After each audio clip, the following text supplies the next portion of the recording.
오늘 우리에게 주시는 하나님 말씀 함께 봅니다. 오늘 우리에게 주시는 하나님 말씀은 창세기 47장 27절부터 31절입니다. 그러면 다 함께 읽습니다.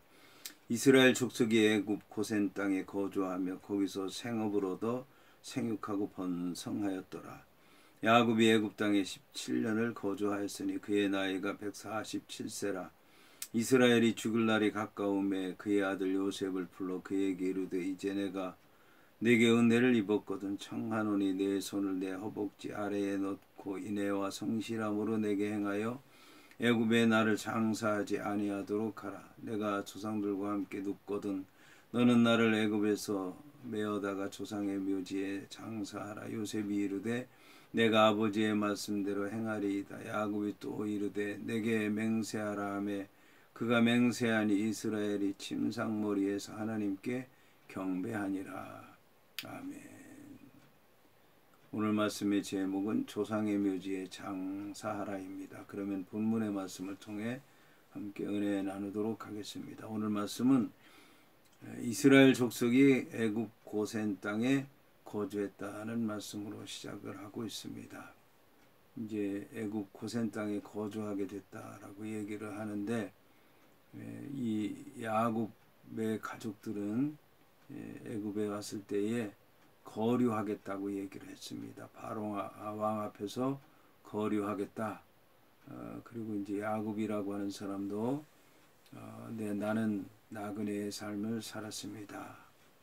우리 이제 조상들이 나그네의 삶을 살았던 것처럼 저도 이제 나그네의 삶을 살았습니다.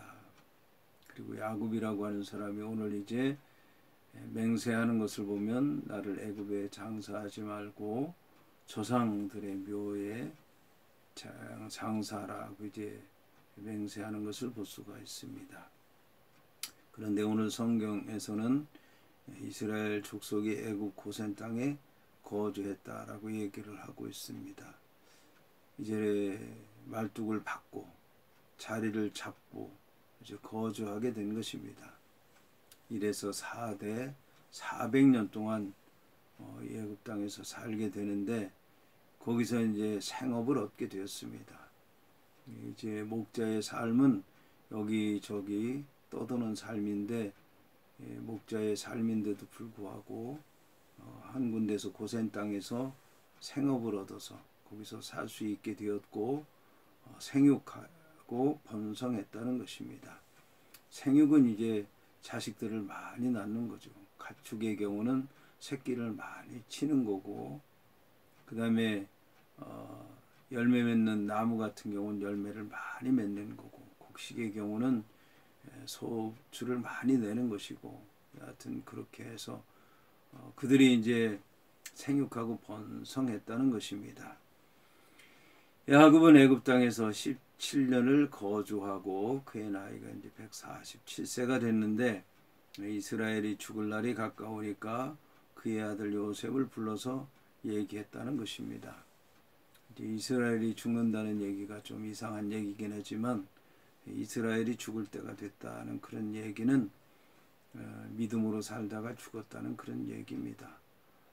그러니까 믿음으로 살면은 죽는 게 아니라 이제 잠자는 것이죠. 잠자다가 마지막 때에 깨서 부활해서 이제 하나님 나라에 들어가게 되는 것을 얘기하는데 요셉을 불러서 그에게 이르되 이제 내가 내게 은혜를 입었거든 청한다.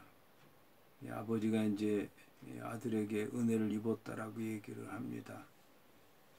요셉이라고 하는 사람이 꿈 가운데서 해와 달과 11별이 자기 별에게 절을 했다는 얘기가 나오는데 여기 은혜 입었다라고 하는 얘기는 은혜를 베풀어야 되는 야곱이 이제 요셉에게 은혜를 받았다라는 그런 얘기입니다. 그러면서 이제 청한다, 간청한다, 간구한다라고 얘기를 하고 있습니다. 여기서 놀라웠게도 이 야곱이라고 하는 사람이 아주 겸손해지고 또 간절해지고 이런 모습으로 요셉을 대하게 되는데 왜 그럴까요? 거기에다가 이제는 내 손을 내 허벅지 아래에 넣어라. 이제 맹세할 때에 행하는 일들인데, 아브라함이 아들 이삭의 아내를 얻기 위해서 종을 하란으로 보낼 때 했던 일과 똑같은 일입니다. 그래서 허벅지 아래 성기 있는 곳이 몸의 중심이고 생명을 좌우한다라고 생각을 하고, 이제 번성의 의미이기 때문에 그렇게 한 것입니다. 자, 넣고 맹세하라, 내게 행하라, 맹세하라는 얘기했죠. 그런데 어떻게 하냐면 인애와 성실로 하라고 얘기를 하고 있습니다. 인애라고 하는 말은 사랑이라고 하는 얘기인데, 이 사랑은 그 남녀 간의 뜨거운 사랑을 얘기하는 것도 아니고, 형제 간의 사랑을 얘기하는 것도 아니고, 부모 자식 간의 사랑을 얘기하는 것도 아니고, 하나님의 사랑으로 내게 행하라는 얘기입니다. 하나님의 사랑은 약속된 사랑입니다. 그러니까 내가 나를 사랑하되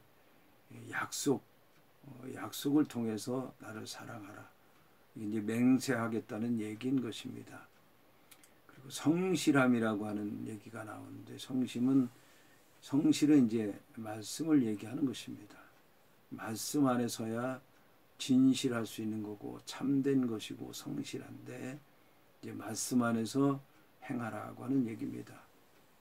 말씀, 그러니까 이 얘기는 먼저 사랑하는 마음을 가져야 된다는 얘기입니다. 약속을 꼭 지키겠다고 하는 마음으로, 사랑하는 마음으로 하나가 돼서 나를 사랑하라, 그게 이제 인애라고 하는 뜻이고, 근데 그 약속은 하나님의 말씀이 기준이 돼야 된다는 얘기입니다. 그 말씀 안에 서서 그 말씀대로 그 말씀이 이루어지기를 바라는 마음으로 행하라고 하는 얘기입니다.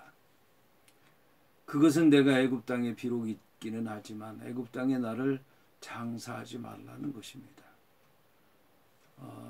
내가 조상들과 함께 눕거든, 내가 죽거든, 내가 자거든, 내가 잠들거든, 너는 나를 애굽에서 메어다가 조상의 묘지에 장사하라고 한 것입니다.